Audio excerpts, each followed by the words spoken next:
Jimmy's Jam Box.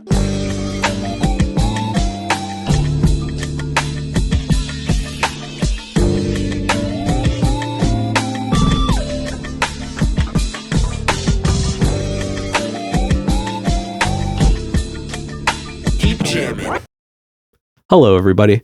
Welcome to another exciting episode of Jimmy's Jam Box. We're here. We're back at it again, and we're going to get on into it. But before we do, as always, please make sure to like, subscribe, push all the buttons, do all the things. You know, I don't know where they are, but you do, and I trust you. With that being said, here's a quick word about our sponsor. Buddha's Berry, a delicate and earthy green tea. This blend of Roma, Krishna, and Vanatulsi is paired with organic blackberry leaf to create an inspiring tea that's a perfect morning ritual. The Brothers Apothecary. Fine teas and remedies. All right, thank y'all so much for watching. Again, shout out The Brothers Apothecary. Go click the link below, get you some. With that being said, let's go ahead and get on into it. Here is today's guest. Hi, everybody. I'm Pinky with PDX Presents. Hello. Thank you so much for joining us. Thank you for having me, man. Why don't you tell us a little bit about, where you're from and what you do? Sure. So I've been in Portland since 2011. Before that, I was in Nashville for 11 years. Okay. Before that, I was in LA for a couple of years. And before that, I grew up in the Bay Area. Oh, where at in the Bay? North Bay, Novato, California. Ah, okay. Marin County. Ah, fun. I like to think that I grew up not far from Tupac Shakur, but we lived very different lives. Yeah, so that's maybe a story for later in the conversation, but I'm sorry, what was the question? Where you're from and what you do. Oh, yeah. So I'm originally from there, and what I do with PDX Presents is I try to get out several nights a week to capture as many independent artists from Portland playing in Portland, primarily in local clubs. Okay. To capture a small record of post-pandemic life. And that started in July of 2022. Nice. That's exciting. That's like a month after I started this show. Is that right? Yeah, because I started in June of 2022. Well, so you know what's funny about that to me? First of all, I'm just going to take a little bit of credit. I'm a fan of this show. Oh, I listen thank to the you show a lot. Thank you. And it's no disrespect to anybody who comes on the show who's never heard it, but it's like, this is a great show. And because you also feature a lot of local artists, there have been several that we have both covered in one capacity or another. So we've got a short list here. Oh, yeah, please. Direct is the most recent. I just did Headshots. Shout out to Direct, yeah. I absolutely loved the interview you two had together. In fact, we did that photo shoot because of your interview. Oh, wow. I had actually shot him at a live show with Mike Capes not too many days prior. But I was there for the award ceremony for Mike. And I didn't know who Direct was at the time, even though I got some good photos of him. He was like another performer on the stage that night. Then I got to know him through your show. Oh, cool. And I was so knocked out by the just his appreciation for history, perspective, context, his approach to making music, his place in life. There were just so many things. There was a point I was listening to it while I was driving one night. I stopped the car and I sent him just a DM through Instagram and said, man, we got to do some more photos together. Oh, wow. And then we booked a time and we did official headshots from that. So Direct is directly connected between us. But there's also a couple more.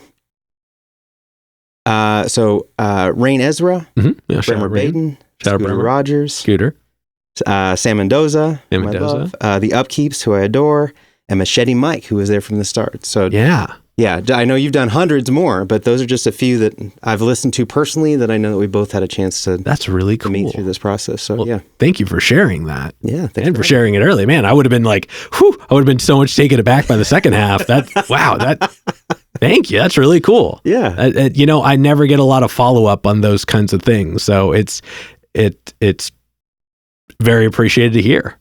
Yeah. Well, likewise. It's like there's not a lot of podcasts for photographers. True.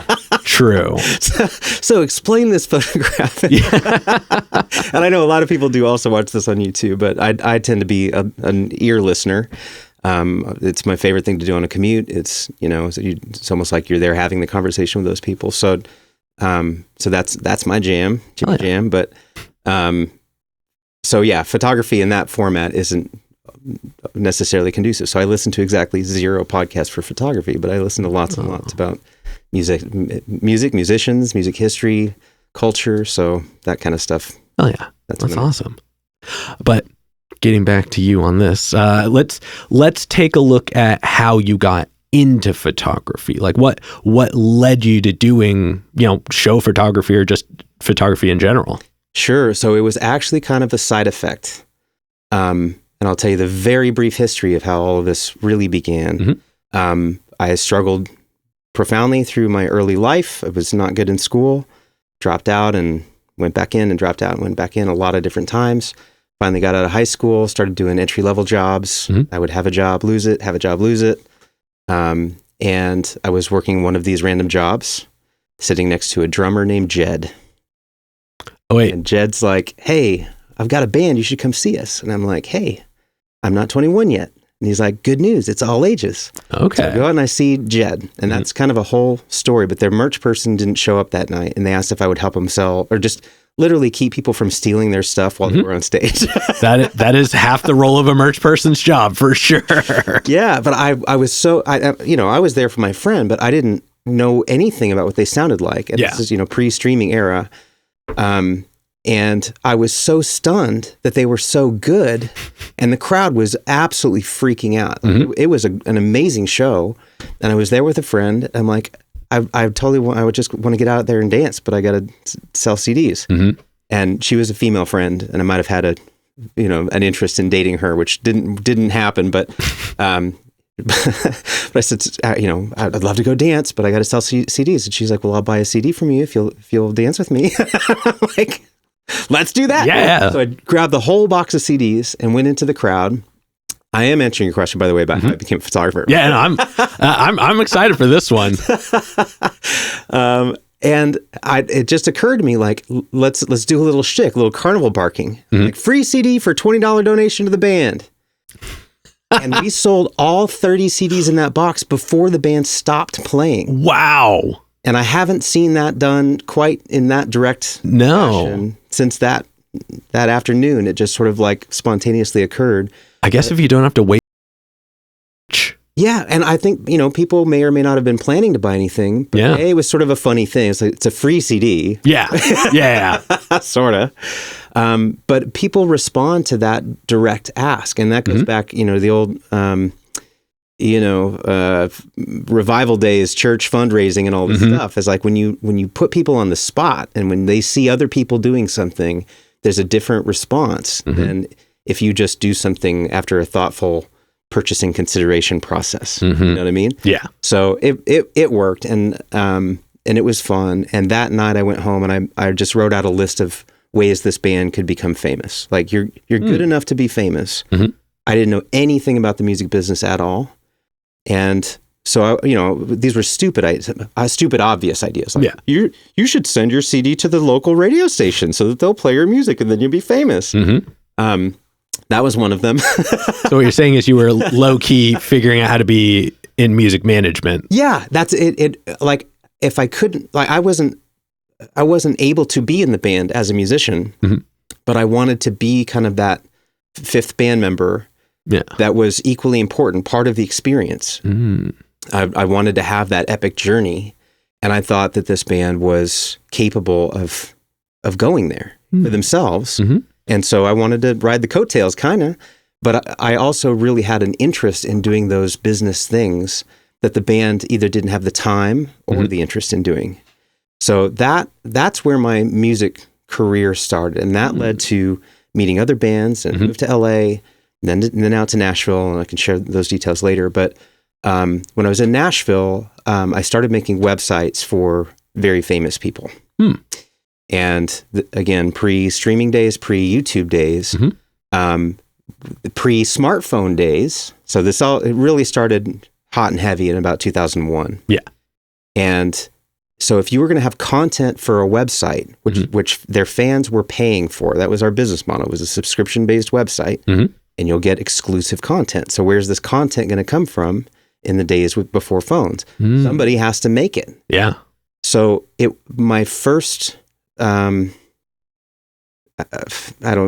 priority, I guess, was the business, the business model, the relationship, the specific list of services and benefits, that sort of stuff. Yeah. But then once you've made that promise, you have to deliver on, deliver with results. And so I couldn't afford to have other people out there that I was paying for, certainly not pro photographers or anything. Yeah. So I bought some equipment and I started touring with them, and just sort of learned on the fly. And I had this incredible luxury, actually twofold. One, these were arena and stadium level shows. So the lighting was unbelievable. Yeah.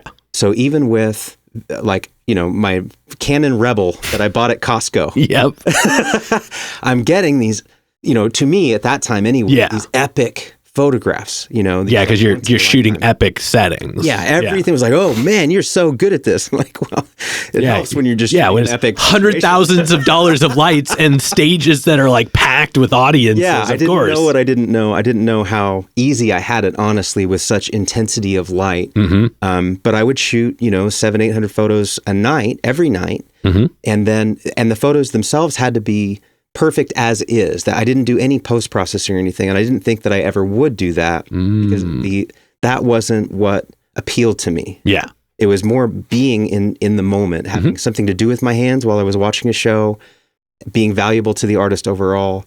But I didn't want to spend a lot of time painting, so to speak, after the fact. So of hundreds of photos every night, I might get 20 or maybe 30 photos that were good enough. Yeah. And through that process, I learned more about the settings of the camera and what tends to produce the better results, and what's too slow, what's too fast, blah, blah. So that's where it really started. And I had a lot of practice doing that stuff for a number of years with, honestly, the equipment was very basic. I upgraded from the Rebel, but not by much. Yeah. And that's what I used for a long time. The business itself, which is kind of another story outside of the photography thing, but the business itself was very successful. We grew to about 100 employees. We worked with Beyonce and Kanye and Taylor Swift and every country artist you've heard of. And it was a long list. We really had one other major competitor, and Ticketmaster bought us. Oh. And that was life-changing and wonderful in a certain way.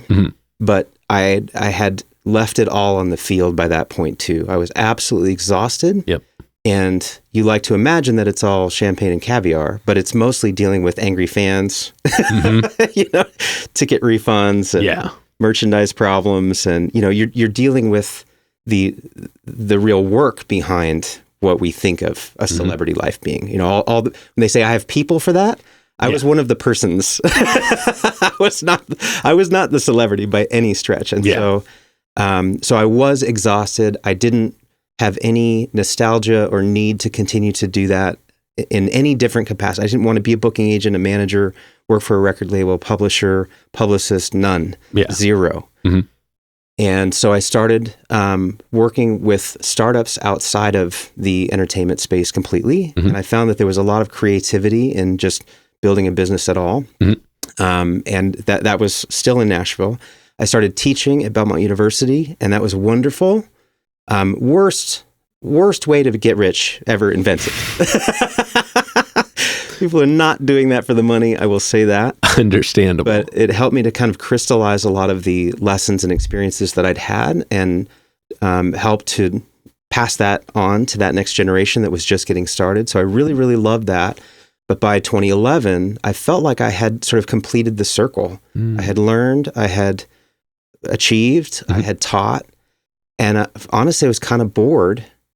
I was newly married at the time, and my wife's family is from Northwest Arkansas, Bentonville. So she and I both really loved the experiences that we had in Nashville, but we didn't have any roots in Nashville. Yeah. There was nothing to leave except our social life. We still have good friends there now, but so we decided to move to Portland, where I do have more family.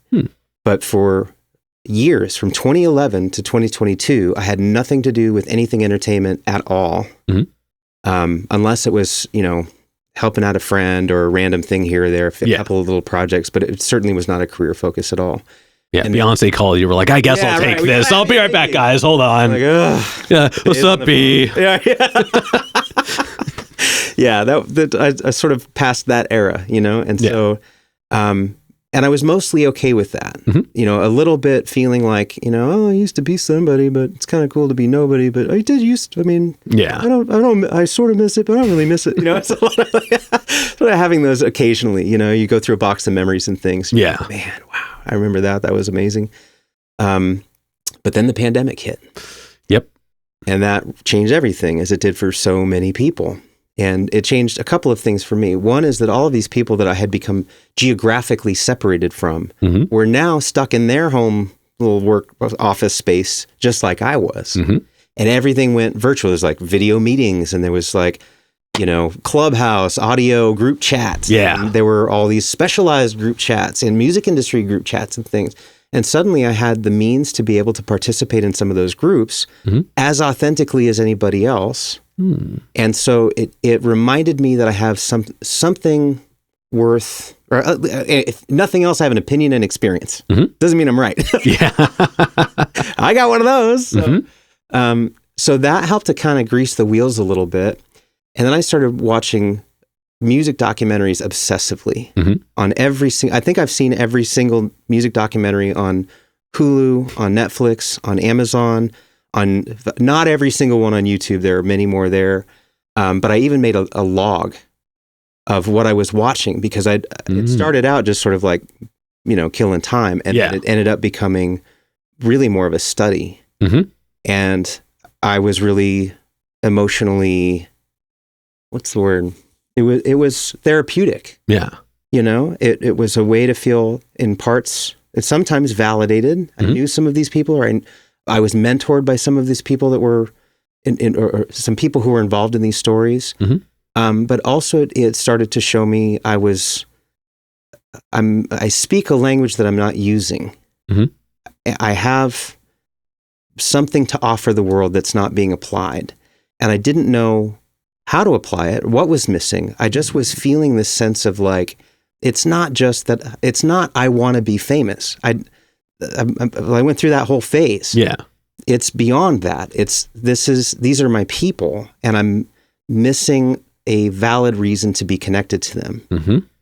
And as the pandemic, it went on and on and on. But in the summer of 2022, we were starting to get to the very end, at least of the modern era, where you still had to wear a mask if you're going to be out. In many cases, you had to show proof of vaccination, but clubs were beginning to open up again. And I really felt and was directly inspired from these documentaries that there are certain moments in time that they're going to talk about the music and the culture of that moment, because it's more than just Drake had a hit song. Whether it's 9/11 or it's the summer of '69 or, JFK, like there's certain things in history that all of society can kind of relate to. And I felt like the pandemic was an obvious situation like that. Yeah. And post-pandemic, it's kind of got a nice ring to it anyway. But and that's kind of two parts too. There's what literally will have happened after the pandemic is over. And there also will have been the pandemic itself that contributed in a way that none of those other life events did. When you're forced as an individual or a group to go into lockdown, literally and figuratively, you're not able to play live. It doesn't exist now. That was 100% of your income. That's no longer available to you. So how do you adapt to that? Some people, they break up. Yeah. There were a lot of divorces during that time too, sadly. Yeah. And some people love it. They go into, cozy down mode. Yep. They're like, oh, this is what I've wanted all along. Oh, thank goodness. You know, it's so chaotic. I finally can hear myself think. So there's writing, there's recording, there's online collaboration, but still it was all isolated. Either, you might be able to publish something on the internet, but you weren't able to do it in the real world. And so as things opened up in the summer of 2022, that's when people were finally able to burst out of those walls. And it was unbelievable. As I hoped I would find, I didn't know any of the bands locally at that time at all. I had zero frame of reference for what was happening. I just knew that this was going to be a moment when stuff was going to be revealed. And I had some good camera equipment just to have. Yeah. That's a thing I just did. And so literally on the night of July 27th, 2022, I went to my local club, which was the Fixin' 2 in St. John's. It was a hip hop show and it was stunning. It was Mike Capes and Northside Tego and Peso LL and a few others that I know I'll regret not remembering at this moment. But they put it on, and I was very rusty with my gear that night. Like I did my best with what was in my brain and in my hands. Yep. But that kind of started this whole process. And what I realized, and I had sort of experienced in certain times past, is there's a huge difference between shooting in an arena and shooting in a local dark, small club, where the lighting is either low or bad. It might just be one hue the whole night. It's red tonight. Yep. Tonight is red. It might be purple tomorrow, but here's what we got today. And so if you're shooting a lot of photos, it's very boring to see the same shot again and again. And also, this is kind of the other side, it's kind of special as compared to what anybody is going to get in a cell phone. If you can capture something and bring something out of it that's even better than real life without it being overly fake. I don't mean like AI version, but like, everybody got purple and I got skin tones. That's what I started to kind of practice. And so I know that's a very long answer, but that's how I started PDX Presents. Was I'm going to go capture post-pandemic music culture in Portland. I don't care. It's wonderful if John Mayer's playing Moda Center tonight. That's great. Thousands of people are going to go check that out. Wonderful. That is not what I'm here to do. And it doesn't even appeal to me to want to be the professional photographer at that show. Yeah. I feel way cooler being at Turn last night with Black Shelton. Yeah. With a, near sellout crowd of the coolest kids in town. And I know them by name, and they value what I do. And the only reason I would be able to fit in at all is because I'm able to contribute something artistically, and that is of value to what they also value. Hell yeah. So it's kept me young almost directly. Like, a lot of the people in the scene are 20s and 30s, and I'm in my 40s. And I get that. Yeah, and in the all ages scene, it's younger than that, 16, 17 years old. So I wouldn't feel comfortable just being the old dude standing in the room. Yeah, no, I totally get that. Try to be the old head, Yeah. No, and actually, it's funny because towards the end right there, you said something that I try to make a point of when I talk to people off camera a lot. So I'll bring it onto this episode. All right, let's do it. Like I always tell people, I don't want to interview Drake. I don't want to interview Lil Wayne. I mean, like, don't get me wrong, they're phenomenal people like that. Like, it's not to say that interview we wouldn't yield something, but what story would I get from them? Yeah. Like, it hasn't already been told by everybody else too, Yeah. Like, I know Lil Wayne's story, or like, I've read it. I have read it. I'm aware of it. So what would I get? I would much rather be capturing the story of the people right now, so that down the line, there's a comparison, there's a reference, but also, like you, there's so much happening here now. It's unbelievable. Just here. Yeah. There's so much just here, you can't keep up with it, let alone everywhere. And, depending on the interests of the artist, some of them want to be world famous.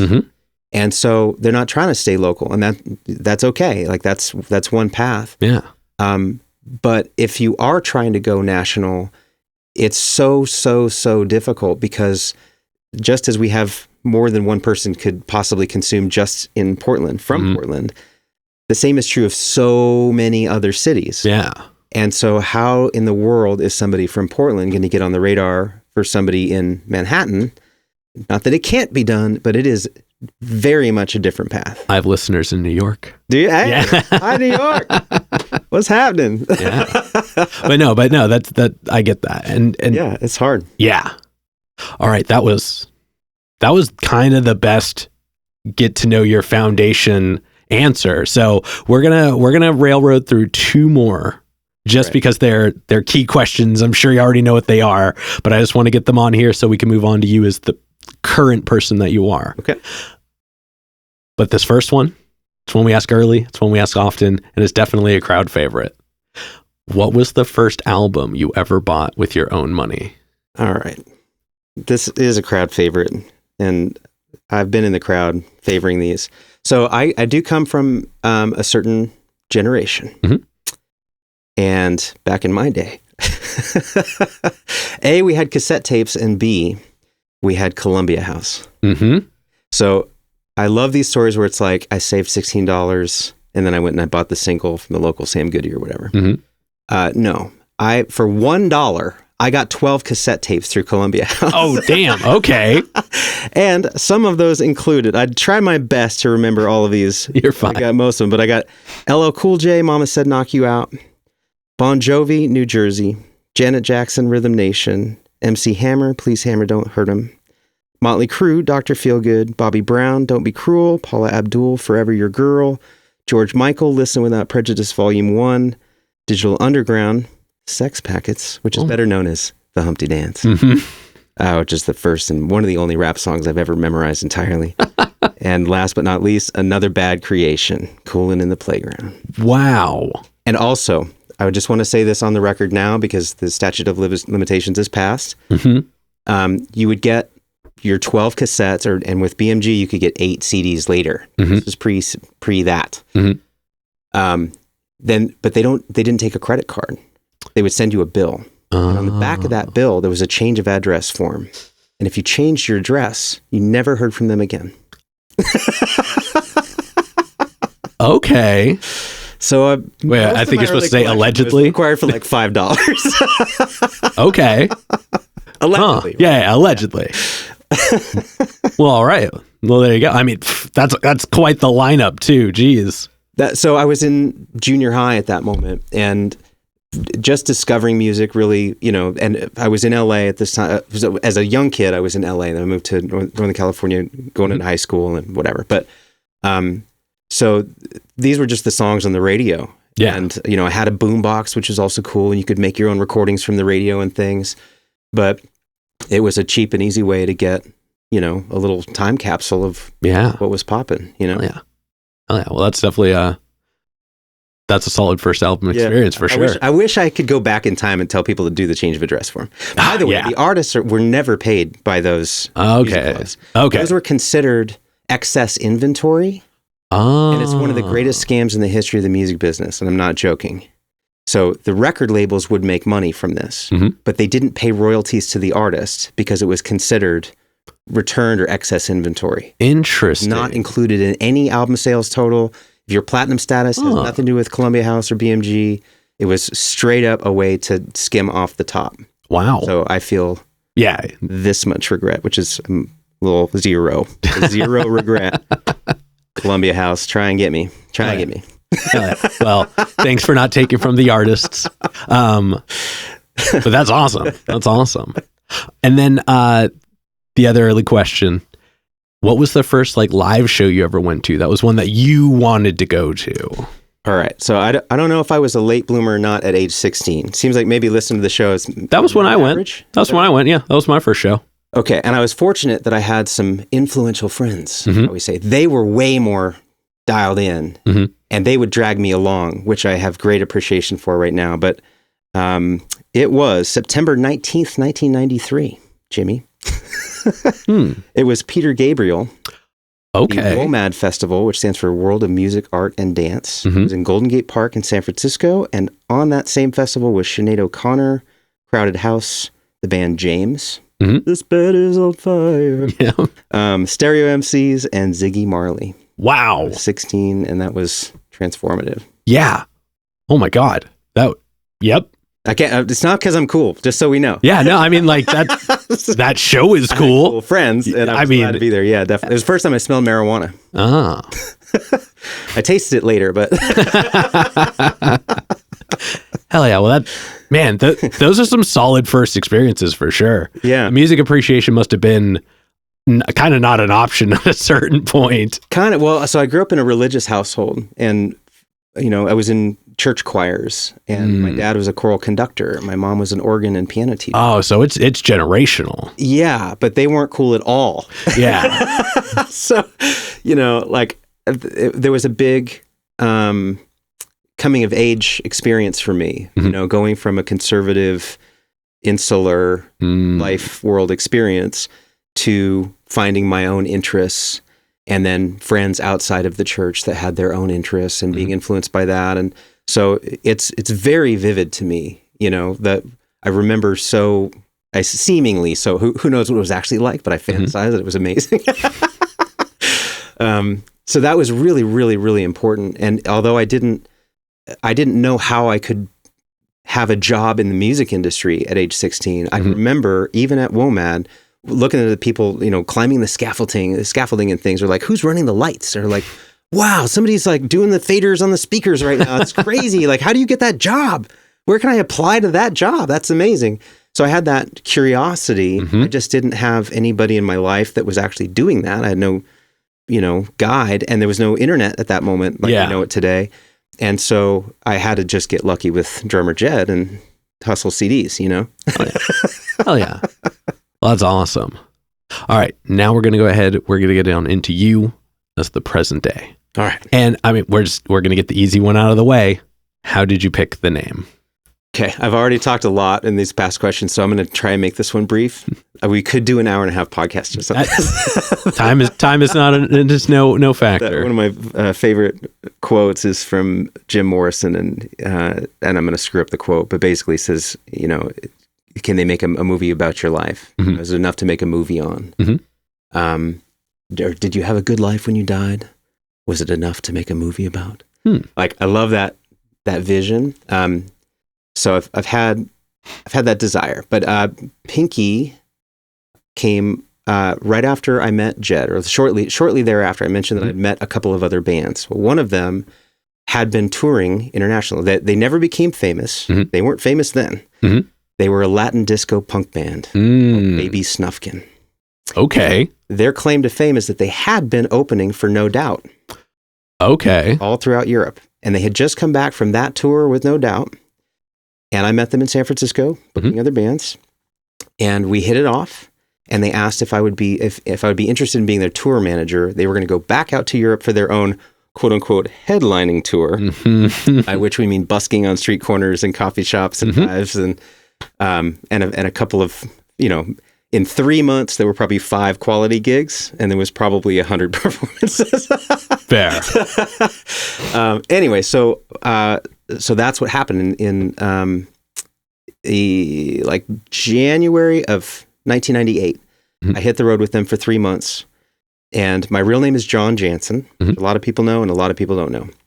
But when you're on the road, you need a road name. And they all had road names. In fact, the lead singer who gave me the name Pinky, his name is Scrote.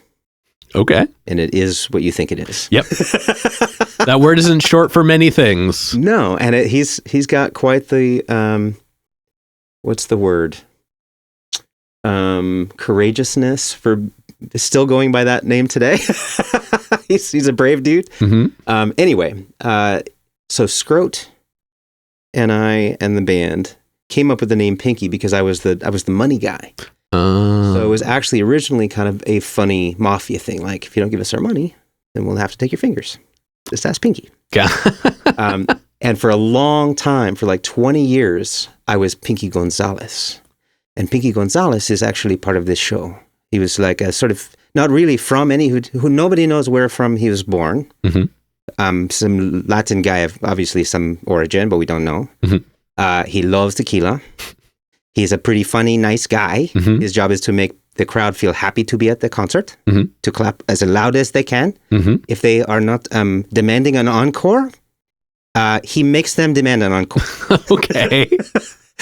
And it became part of the Baby Snufkin experience. But even when I was talking to people on the telephone before Baby Snufkin would get there by like 2 weeks, I would say, this is Pinky Gonzalez with the band Baby Snufkin, and we're going to need a place to stay, and we need a backline, and we need $1,000, or just $2,000 if that's what you have promised, but $4,000 would be nice. And I would speak this way even in person with them when we would show up. So, and they would speak German, Austrian, Espanol.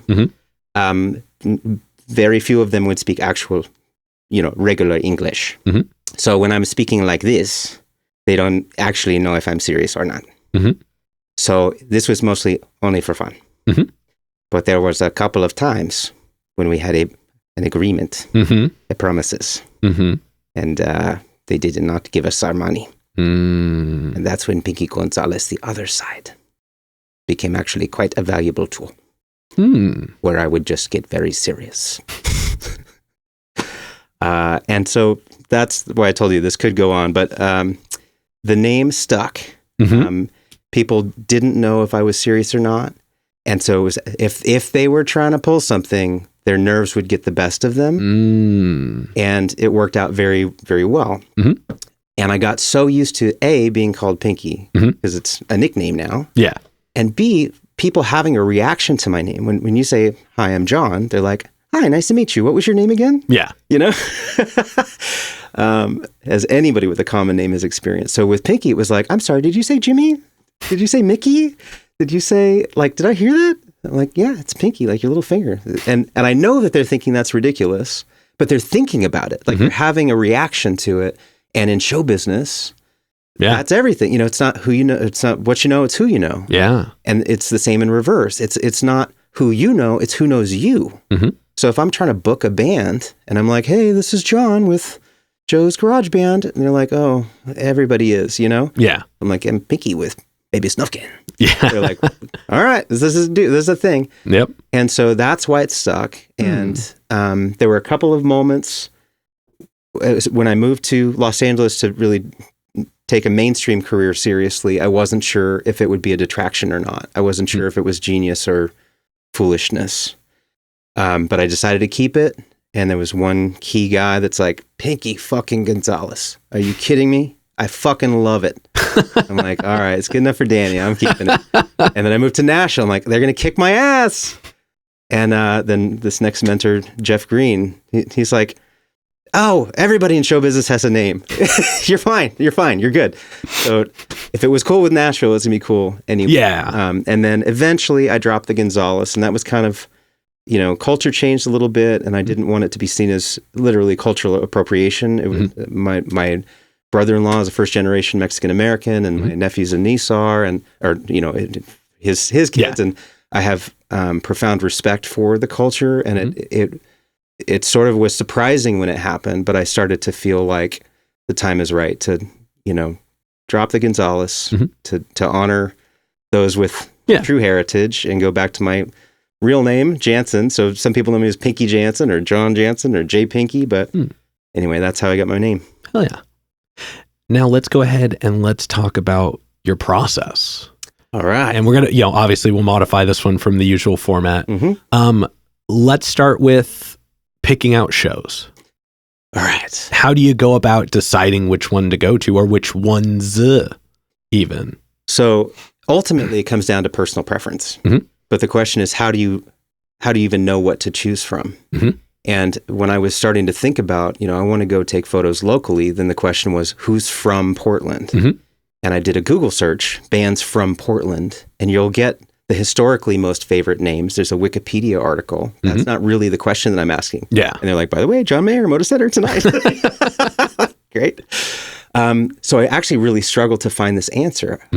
I even posted on Reddit, and I said, you know, there's a Portland subreddit. I'm like, where do I find the list? I assumed there was the list of the bands from Portland. Where do I find the list of bands from Portland? And a dude from McMenamins was the first to reply. And I will appreciate him for the rest of my days. J. Alex. He's like, hey, so short answers are like Mercury and Willamette Week. They used to be way better, and they don't cover anywhere near an exhaustive list, but that's like a place to start. And the truth is we could actually use a lot more support locally for that very reason. And I'm like, dude, can I like buy you a beer and ask you more questions about this? So that was a big part of why PDX Presents sort of formed in the format that it did. But wait, you would buy the guy from McMenamins a beer? Yeah, I think he's got plenty. I did actually. I don't want to get anybody fired, but I think he was drinking martinis. Allegedly. Allegedly. I might have had a margarita and some beer, but yeah, it was off the clock, bro. Nah, maybe shit. No, I was saying I think they have plenty. They do. They do. But no, he was actually really, really helpful. But Bandcamp was another source where it would actually show the hometown of the artist. Those were the only places. But I really had to start like scouring the web to find out. And I started to build a Spotify playlist. Like if they appear to be from Portland, whatever their most favorite song of mine is, like I'll listen to a few, whatever the one I like the most, that goes on the PDX Presents Spotify playlist. Then, do you know about Near Here? NEARHEAR.app. Nearhere.app was a total game changer for me because they actually have I think it's the most comprehensive list of local shows, not exclusively from Portland, but the smaller the place, the more likely it's going to be a local or there'll be locals on it. Yeah. And there's streaming links, streaming samples. And so once I discovered that, then I was able to just keep a better pulse. It was like I was seeing names more frequently. I was listening, and anything that would catch my attention that I liked, I would start, just zooming in on a little bit. So at this point, having done this now for about a year and a half, I've got a fairly decent idea of maybe a couple of hundred bands that I'm sort of like generally aware of. So I'm watching to see if any name is familiar. If there's one I've been meaning to see and I know I like, that'll be a big magnet for me. Especially at a club where I know the lighting isn't so terrible that I'll have it at least a half decent chance of getting something good. So I'll go to that first show. I usually don't tell anybody that I'm showing up. And that way there's no pressure on me to deliver the goods. If it's good, then I share those photos with the band afterwards. And my agreement with them is you didn't pay me, so I'm not going to like, I'm not going to charge you. Like, hey, look what I got, it's you. And I know that this stuff can be valuable for their own promotional use. Like we all have a need for content, whatever. So first identify the band that I think I want to see. If they're in a good spot to go see them in, I show up anonymously. I take photos, usually of all of the bands that night. So a lot of what I've learned is just seeing who are the openers or even the headliner. Like, I wasn't here for them, but they're great. I'm glad that I'm here now, I'm a firm believer in showing up for the beginning, stay until the end of any show. I can't believe people don't do that. It's like, and I think you even mentioned this on a past episode, is like, you could have said that you saw them open for so-and-so. Yeah. Like, hey, show up early, and if you hate them, walk out. Yeah. Like walk around the block, whatever, smoke a cigarette, whatever you gotta do. Yeah. Well, it's like, a good time to go to the bar. It's a good time to like get ready or get in the merch line. There's plenty of stuff you can do when you don't love an opening act, but show up for them. For sure. And I would say a majority of the time, it's the second band on the bill that is the main draw. And sometimes the headliner that gets the most promotion isn't the one that has the most fans there at the end of the night. With the exception of maybe, an arena show or whatever. Yeah. So anyway, so I capture all of the artists that I can in a night. It takes me a few days to process those photos and share them with the artists, and then plan to post through Instagram primarily and the official website, and then I just rinse and repeat. So there's it's just an eternal loop. Okay. I see myself doing this indefinitely. So oh, yeah. That's the process. Well, I mean, it's all so accessible too. I think that makes it easy to maintain. Yeah, and sometimes people will reach out. It's wonderful when it's like, "Oh, you guys are great. I would love to go. Sure, please put me on the guest list." That's very generous. Thank you. I'll be there. That I really enjoy, but it might be surprising for some people to hear. It really doesn't happen that often. It's only awkward when I don't like that band. Like, especially the extreme hardcore stuff. It's like, that's fine. Like, I have no, like, follow your bliss, bro. But it's just not necessarily what I'm personally interested in if I've got options that night, And, I think that's fun. Like, it's such an odd narrative to be like, hey, I want to do this a bunch, but this particular aspect of it just isn't my jam.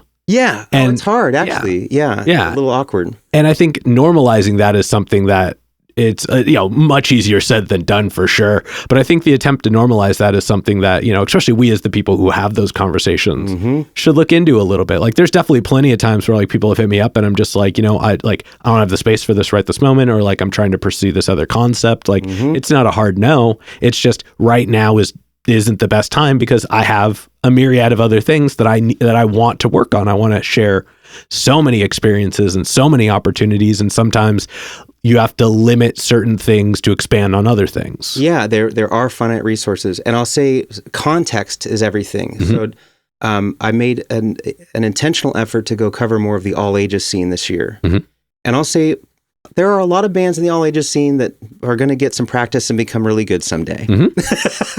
Today's not that day, but they're having a blast. Yeah. More importantly, the crowd is having a blast. And so I love an all ages show, which might be, 4 or 5 bands, some of which are going to be pretty good and some of them are going to be total garbage, but everybody is having such a fun time that what I get to capture is that moment in history. I get to be a witness for something that happened in youth culture. And that's the story. It's not, I've discovered the new top 40 hit single. It's totally a different filter. So if it's just a band I don't like and they're playing by themselves in a club that's not interesting, there's very low chance that I would come out and see it. Yeah. But if there's some other theme or group of bands, or there's some other kind of sparkle or excitement, then I can make better use of my time overall. Yeah. And I'm still going to do my best to take professional quality photos of every single one. And that's what's nice about a photo. You actually can't hear if they're good or not, but if they look badass, you assume they were. Yep. It's like, that's a lot of punk history is like, oh, look how badass they are. These hardcore photos in these dark clubs, 1988 in Orange County, California. Like, wow, I wish I was there. Like, no, it was shitty to be there, but it looks so cool. That is a valid point. Hell yeah. All right. And then, so now that we've kind of gotten how you go about picking them out, once you've shot a show, what does the process look like for editing? And get technical on this one. Like, talk software, talk like hardware, like, this is for the people who do similar things. Okay. Yeah, absolutely. So I shoot with a Canon EOS RP currently, upgrading to. I'm sorry, I think you mispronounced Sony, but we'll let it slide. Well, Sony is legendary for low light, and I probably should be, to be honest with you. If I was shooting video, I think unquestionably. And low light is actually the enemy and my specialty. So back to this whole arena analogy, if you're in a highly, beautifully well lit, high intensity lighting environment, your equipment is going to keep up just fine. Almost, there's a wide range of equipment that can do it. Yeah. But if you're in low light, your camera has to be able to compensate for that. And one of the extra challenges is it's not just low light. You're not taking a photo of a bowl of fruit on a table in a dark room. You're taking a picture of rock and roll. Yeah. Like 5 people thrashing around in low light. So you can't have slow shutter speed and have it work out. The mic stand is perfectly in focus and everything else is, chaos. So you have to shoot fast and slow at the same time. And so it starts with a decent camera. You do not have to be spending $5,000 for a camera, but there is a difference between what your phone can do and what, a more professional situation would be. So the camera is sort of step 1. 2, I shoot everything in a RAW format. So the camera has its own like color settings and all this stuff, but all that can be changed afterwards. I use Adobe Lightroom for that. And so sometimes I have to really crank on it. I have to bring the exposure way, way up from what the camera actually got. And I have to do colorization, or I have to do denoising, or I have to do, contrast adjustments, or many times all of the above. So it would be impractical to do a professional edit of every single photo that I got, because I might literally get 500 to 800 photos, even at a club show on an average basis. So there's this sort of first pass where most of these aren't going to be your best shot. Yeah. So the first pass is just like you're only selecting something that might be good. And then the second pass is trying to like pick your favorite kids. Like, all right, there's 2 in the same position, the same angle that I was in, and they're basically the same photo. But which one of these 2 is better? Yeah, which one has the eyes here? And which one has the eyes here? That's right. Slight head tilt. This happened last night. Yeah, it's like I was sort of in the back of the club, and the whole band was facing away, but there's one where the lead singer is looking to the left a little bit. We're seeing his back, but he's looking to the left. And that was just a notch better than the other, reasonable alternative. So then I get sort of the set that I'm going to edit, and it's common for me to get maybe 40 to 60 from a show that are worth doing something with. And then I go through that photo by photo process, making sure it's not too grainy, or maybe this one looks better in black and white, or black and white and colorized, or some sort of, vintage filter on this, or, it's obviously wonderful if it's perfect as shot. That's the highest form of the art. Yeah. And if it's a beautiful stage, then the whole set might be those. But a lot of times, like I was saying earlier, if it's Purple Night at Fixin' To, then perfectly as shot actually is kind of boring. So you want to create that mix of true to life and artistic interpretation to bring out the best in the set, which I'm then going to share with the artist. So once I'm done, I put it up on a Google Photos album for them. I send that link and they can download very, very good quality. It's not print quality, but it's it'll look great on the internet. Absolutely, for anything. It's the quality I use for my own internet posts. It's got a little watermark on it. And I tell them they're welcome to use it promotionally however they want. If they want to use it in print, like for an album cover or something like that, then I ask for a donation basically. Yeah. And it's interesting. People are like, oh yeah, I want to print of this on my studio wall. I'm like, how's $100? And they're like, nah. I'm like, okay, all right then. Thanks for asking. Yeah. If it's not worth $100, then it's not worth dealing with. And I'm not saying that $100 might be a lot of money for some people, but usually if it's $1, it's a different conversation than if it's free. So anyway, I share those links, and then as often as I can, I try and then post an official feature on the PDX Presents Instagram profile, which I hope does two things. One, makes me look cool, bro. Look who I saw. You didn't. FOMO. You got to be there next time. And the other is because with every post, I tend to collect more fans of whomever I just posted. I'm sure you experienced this with the podcast as well. So I've assembled a hodgepodge of local Portland music fans. And my hope is that with every post, somebody who had never heard of this artist becomes aware of them, might check them out on Spotify or follow that account, might be at that next show.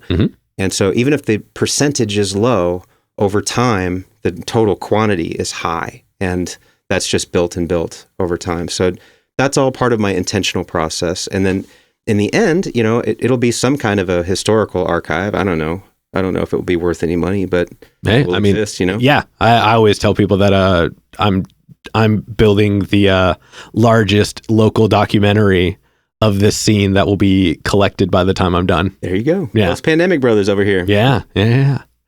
All right, now for this next one, this is a very specific to this interview question, because I just kind of thought of it as we were going through, and it's a fun alternative to what would be the next one.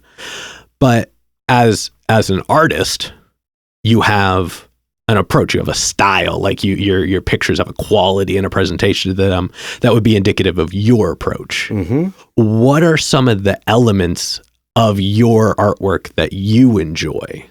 Oh gosh, that's an intense question. I think you could compare it to, you ask Eric Clapton what's his favorite kind of guitar to play. Yeah. He's going to be a virtuoso on anything he plays. Why would he prefer a Stratocaster over Telecaster or Gibson Les Paul?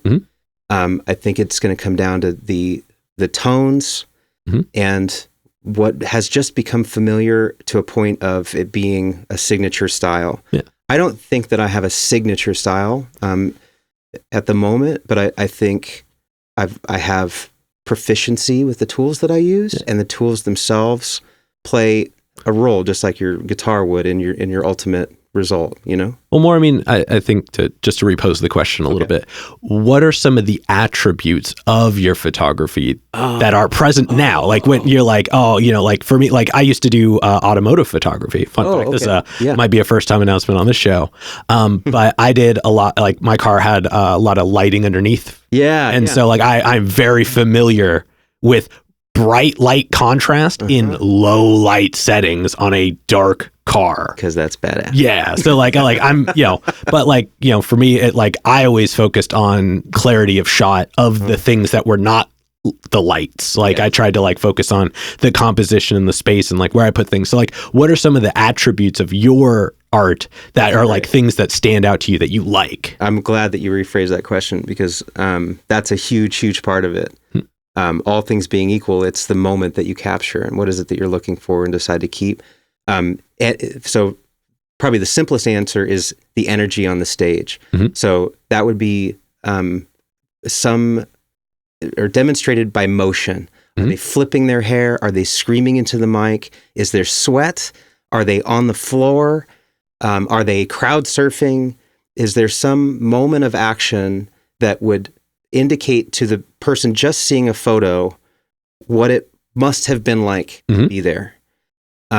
Two, I was saying, even if it's not Purple Night at Fixin' 2, it can get boring to see the same scene. So when it comes to processing the photos, I'm looking for a variety of looks. All black and white to me can be, if that's the photographer's signature style, then that can have its place almost as fine art. But for me, I'm looking more for a breadth of options, So some photos are not that great in color and become very dramatic in black and white. And I've even just recently, it's you do these things thousands of times. I'm sure you've been through this with editing these podcasts. It's you've done this same thing again and again and again. You wouldn't think that there's any new tricks to learn. And then there always is. Yeah. You're there is every single day. Yeah. And then you look back at all these other things. You're I could have done that this whole time. So, little things like dropping the blacks and creating more contrast. So by that, I mean, when you're processing a photo, you can separate the different frequencies of light, white, highlights, shadows, and blacks. And so if you're doing a black and white photo, your camera is basically trying to do the best job of bringing all information forward. And if it was a well-lit situation, you would want every last bit of that data. But in a club situation, it's intentionally dark. And you want the things in the dark sometimes to stay dark, even if you bring up the exposure for the rest of the shot. So I like, I guess what you'd call high contrast. I want my darks to be intentionally dark. I want my brights to be not overexposed, where it's just you almost look it almost feels like your eyes hurt if the shot is too light. Yeah. It's it's just bright and wrong. But if it's also case by case. Sometimes I love a photo that's black and white. Sometimes I love black and white and grainy. Sometimes I like black and white and smooth. Sometimes I like colorizations or just changing one color, like orange to green or something like that can really create an interesting effect. But for the most part, I mean, at the end of the day, I want it to be a worthy representation. I want to be a witness of something that is shown at its highest potential. I want to honor the artist. I would never want to embarrass them with the shot. So it's oh, you got a booger in your nose. It's happened. I'm not trying to embarrass anybody. If anything, I want them to see themselves as larger than life, and I want to honor this moment in time. I want to be an official witness in history to the fact that this existed, both for them and for the audience. And if I am, I don't think people will know my name as a photographer necessarily, but if my photos outlive me, then it will have been a greater contribution than having been the most efficient data entry clerk in my day job. You know what I mean? Yeah, I totally get that. Hell yeah. Hell yeah. All right. Now we've got one last question to go. Okay. And kind of this middle portion. And this is probably the densest question. Oh, jeez. But we talked a lot about the things that happen, the reactions, the experiences, the what to do's, the what not to do, all of that. But at the end of the day, we are artists, we are creators.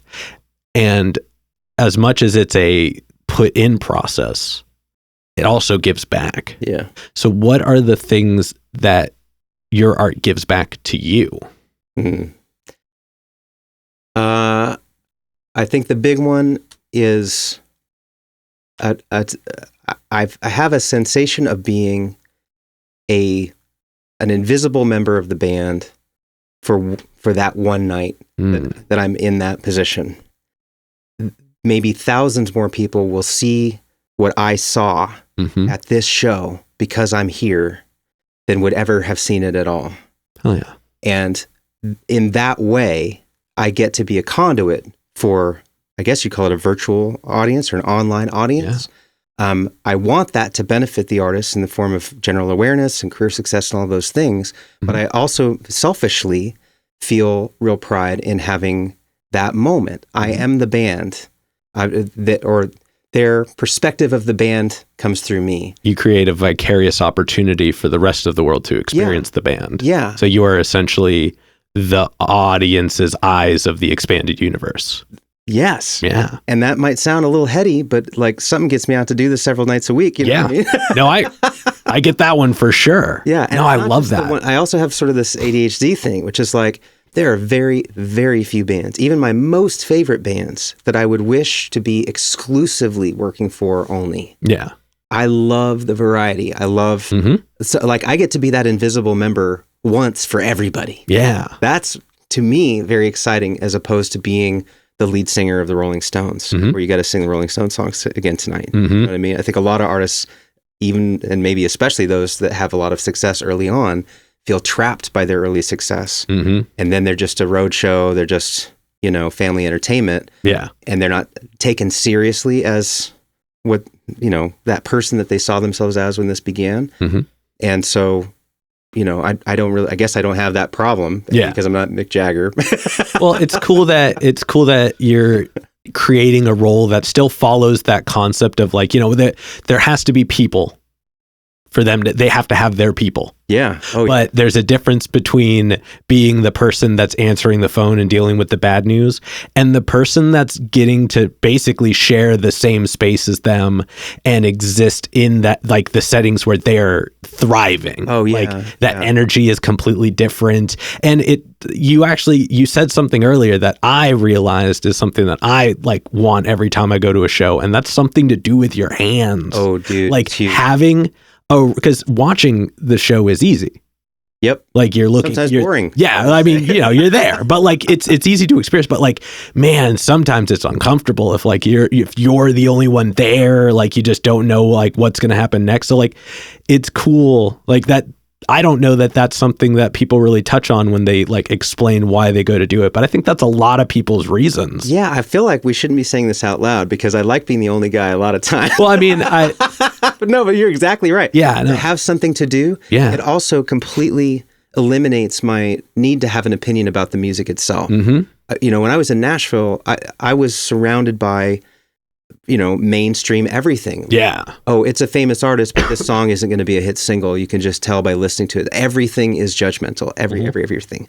And so you really see that even with anybody who wants to get signed. It's like the answer is no unless you can prove otherwise. And going to a show with that state of mind, you just have this feeling of like, are they good enough? Are they good enough? And if you feel like they're not, then it's awkward and you don't want them to ask you for a favor. Yeah. And every once in a while you see one that's like, oh, no, this is good enough. This is good enough. But and I guess I could go off on a tangent, but I don't have to worry about any of this. It doesn't matter at all what it sounds like. But I love it when there's energy. I love it when there's motion and excitement and passion and joy, and especially crowd engagement. Like you can assume it's good based on the response that you can see. Or in a case where, and I've been to many shows where the only audience is the other bands playing that night, which might be awkward if you had nothing to do. But to me, that gives me freedom to roam the whole place. And if I'm only showing shots of the band on stage, they're going to look larger than life. Yeah, you're going to get those angles that people are just like, how? Yeah. Yeah. Literally thousands of views on some shows that nobody showed up to. And it's like, I'm glad to have that opportunity, but I'm also glad that I wasn't bored that night because I had work to do. Yeah.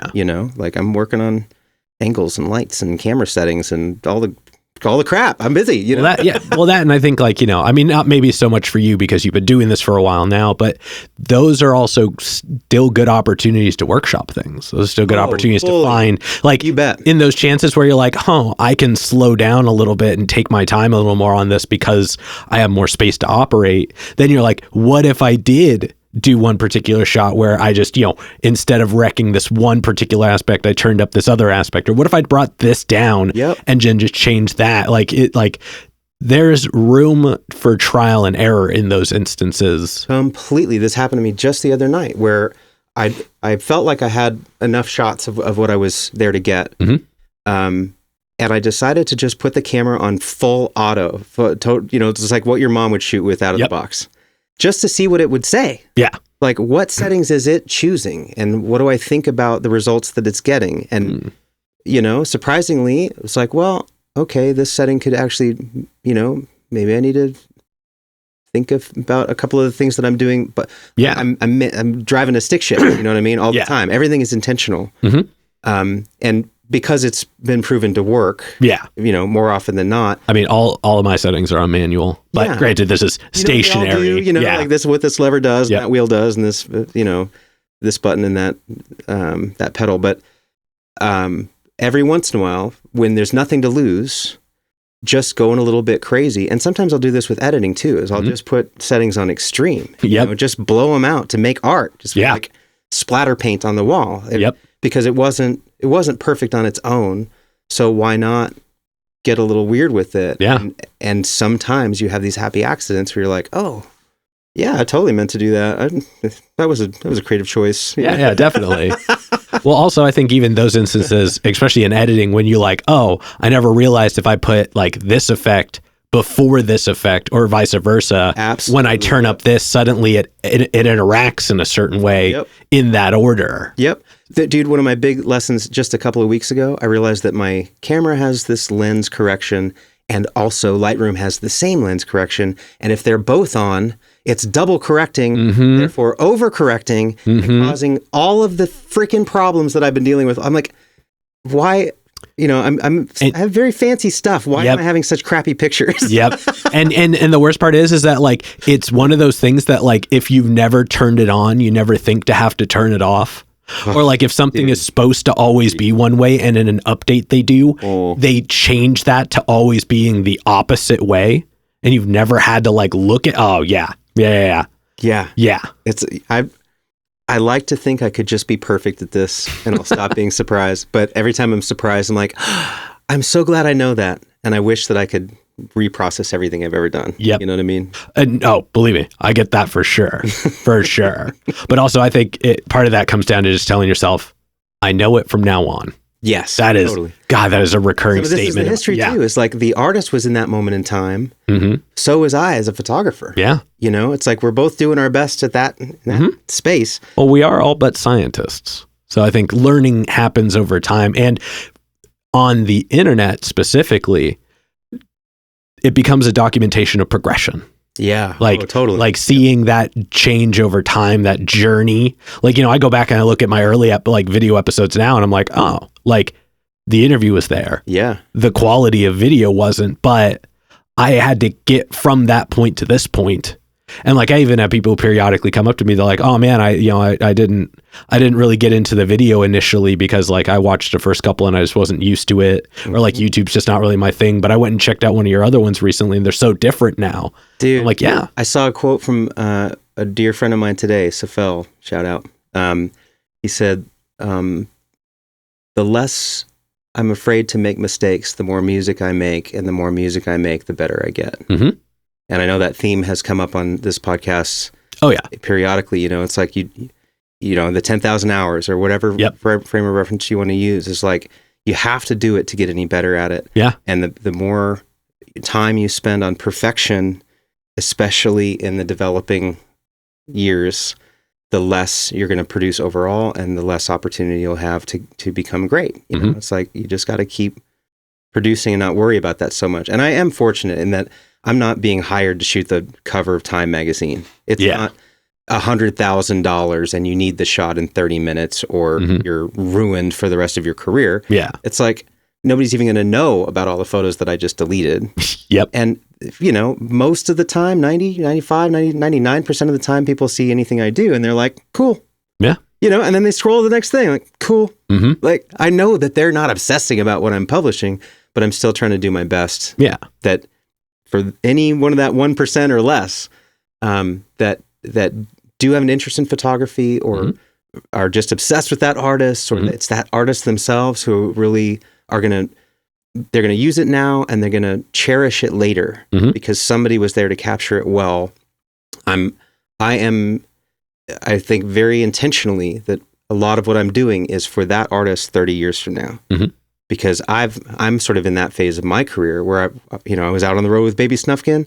I've got a stack of 35 millimeter photos from like disposable cameras and things, but I can't believe how I looked at age 21. Yep. I can't believe where these photos were taken. And it's not that I see the photograph itself as the work of art, but I see it as some of the most valuable memorabilia that I have from my own life. And so I know that these artists will get to that point themselves, whether they know it or not. Because everybody in their 20s feels like they're forever young. Yep. It'd be nice, but this too shall pass. You know what I mean? And so, I think having my own life experience makes this whole process more meaningful, knowing that other people will, maybe it's a small percentage, but it's going to be very important to some people later for their own personal reasons, even if they don't even remember who took it or why. So, it's all part of the joy, I guess. I love that.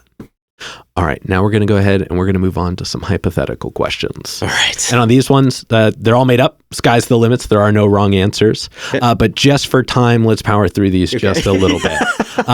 Boy can talk. And for this first one, if you could work with anybody, and we'll limit it. We're going to say if you could go and shoot any show.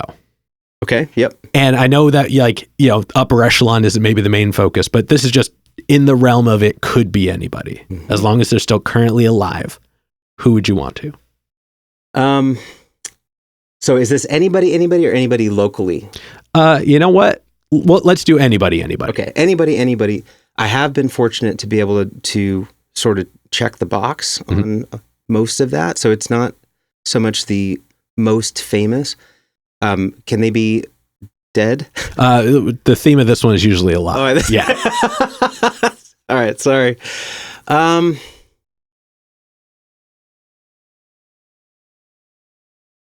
legitimately don't know if it was anybody dead at any time. It's different, but if it's just anybody, I'll say what I look forward to in the future. I'm most hopeful that people that are still listening, especially local musicians, would care to know is I am most interested in working with people who want like headshots, album cover, more like what happens off of the stage that can help to augment what happens on stage. And that's what turns me on. Like I'm really interested in that next artist that wants to be seen. And it's not about star fucking, so to speak. Like I don't have the same sense of joy in thinking about going to shoot the Grammy Awards this year, for example.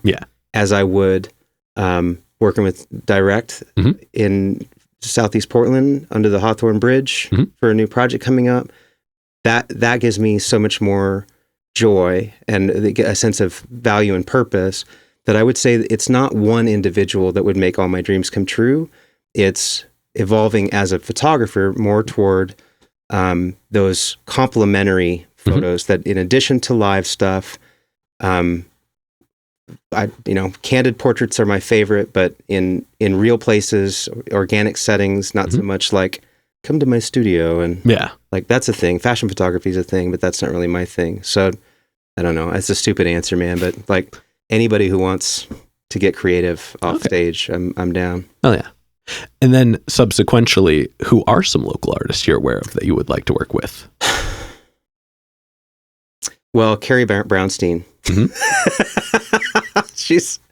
And I feel like she's you know, she's both very famous and just also very chill. And I probably could just like figure that out and do it.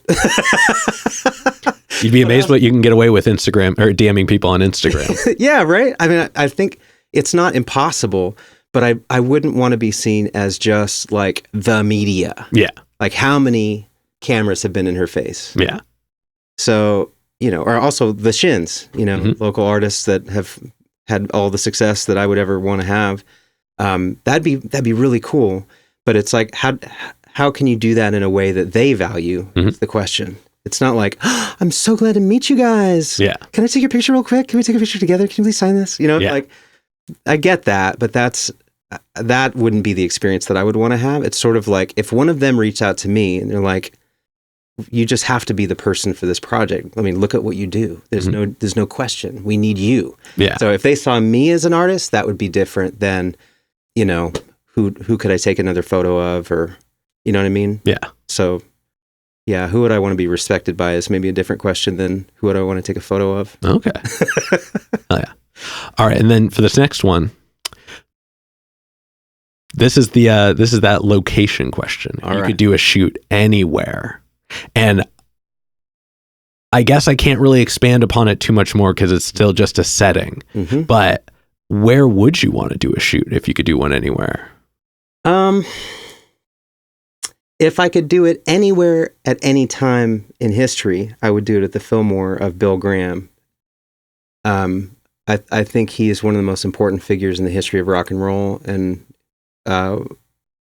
he's had profound impacts that most people don't even recognize. So I wish that I could have been a photojournalist then to capture, to be a witness for him the way I'd like to be for others.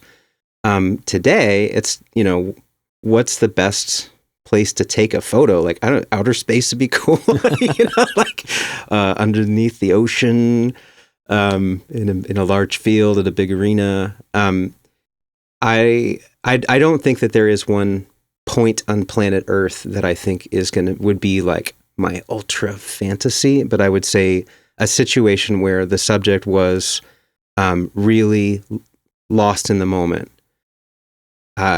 very engaged with me as a photographer and almost unaware that the camera is there at all, and having a moment for themselves. So actually I would say, well, let me be careful with my examples here. I've had certain memories that were so special to me that I wanted to remember forever. And I was so glad that others were there to share my joy with me.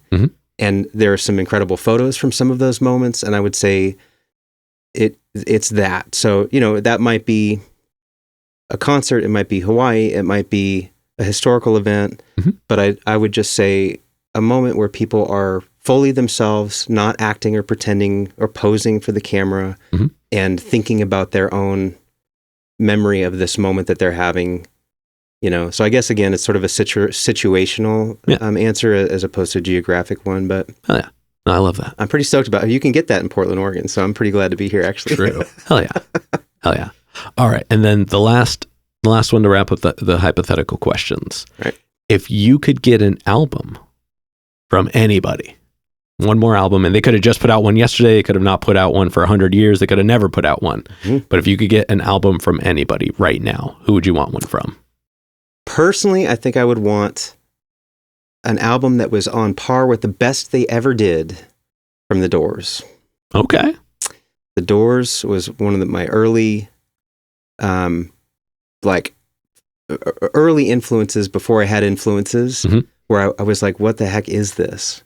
And there was such a vibe. And the more I learned, you know, some of it mythology and not true, some of it historically factual, it was really foundational for me in my career journey. The highs and the lows, the truths and the myths, the mystique, building them, making the myths, you know. And that was actually more Ray Manzarek, the keyboardist, was the one that made the Jim Morrison myth far more than Jim himself did. But because they did that, they became something beyond themselves. So I think you can backtrack from that, we'll call it a strategy, into the music and hear that the music has the space for that kind of potential, that unknown, the mysterious, the dangerous, the dramatic and painful and powerful. And if they could do something as good as they ever did it, I would love to have a new record from the Doors. Hell yeah. That they great can't answer. Today, they're mostly dead. Yeah. Hell yeah. All right, we're going to go ahead and we're going to start wrapping this up. All right. I guess what can we look forward to? And let's do the first quarter of 2024. Lots more shows. December was the busiest month I think I've ever had. Damn. January is Portland Music Month. Mm-hmm. So there's going to be lots of music. PortlandMusicMonth.org would be a great resource for that. Mm-hmm. NewHere.app will show all those shows too. But January is going to be slammed. Mm-hmm. There's not one particular show that I'm looking forward to seeing, but I'm looking forward to seeing lots of shows. Oh yeah. Moving out, into the quarter, I was very blessed to receive a grant from the Holler Fund this year. Nice. So I've got a new camera on the way. That's exciting. I'm geeking out so hard. So, I'm just looking forward to continue to learn with some new stuff and hopefully some new techniques and to get beyond the stage and do some more things on an official basis. But I'm really... there's not really a destination in mind for this. Yeah. So I can't wait to see where it goes. And I hope that I can't wait to say the same thing next year, Oh, yeah. Oh, yeah. All right. Now for this next one, go ahead and look straight at the camera and tell everybody how they can find you. All right. You can find me at PDX Presents on Instagram or pdxpresents.com on the internet. And I'd love to see you there. Thank you. Hell yeah. And then any other plugs, any other shout outs, anybody else you want to put on while you're on here? A couple of artist shout outs. Black Shelton has been just a phenomenal subject to follow all year long. I'd love to see him every time I can. I think anybody should be just watching his rise. Another great local band, The Upkeeps. Powerhouse rock and roll. They've even been on your show. I was gonna say, by the time this episode comes out, their episode will have already come out. Oh, do they have one coming up? Yeah, like I said, by the time this comes out, it will already be out. All right. Shout out Upkeeps. Hell yeah, shout out the Upkeeps. I just love their spirit and their energy on and off stage. And there's just a bunch. It's such a beautiful community here. I think people can really get bogged down in the dark weather here in Portland and feel like the scene isn't stepping up for its artists and all this stuff. And a lot of times it's like, you just got to go find it, man. And there's so many little micro scenes, little micro pockets that maybe just haven't found your spot yet if you're still looking for it. But I feel such love from our local city and a great appreciation for every single artist that has just gotten to play in the sandbox with me this year. Yeah. But yeah, those are a couple. Black Shelton and the Upkeeps are definitely some true pals. So I'll give it to them. All right, now we've got one last question to go. But before we do, I'm going to steal the camera for just a second. As always, y'all, please make sure to like, subscribe, push all the buttons, do all the things. I don't know where they are, but you do, and I trust you. And one more shout out to you, the Brothers Apothecary. Make sure to click the link below. Go get you some. And with that being said, the final question. And this is entirely up to your interpretation. But what is an album that you feel is more on the obscure side that you think everybody should know?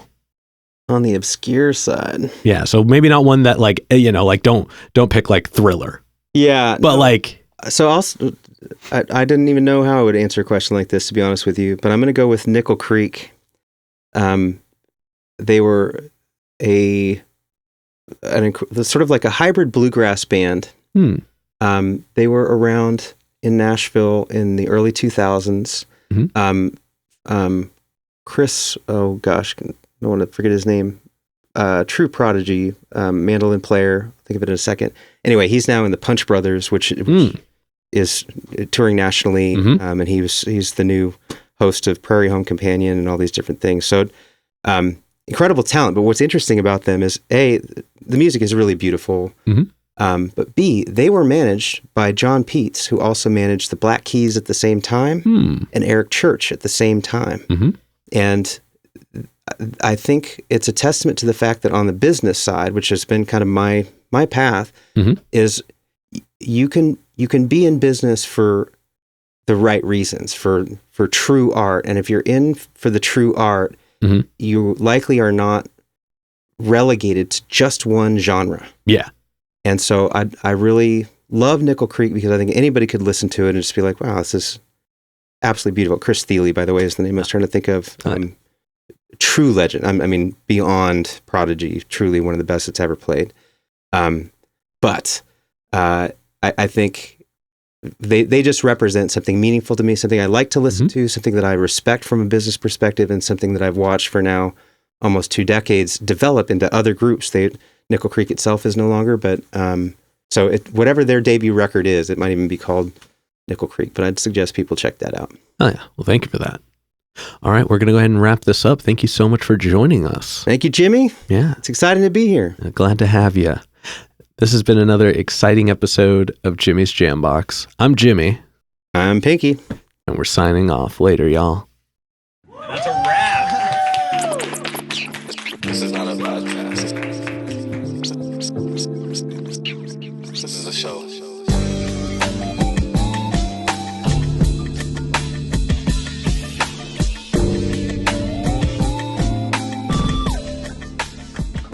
Keep jamming.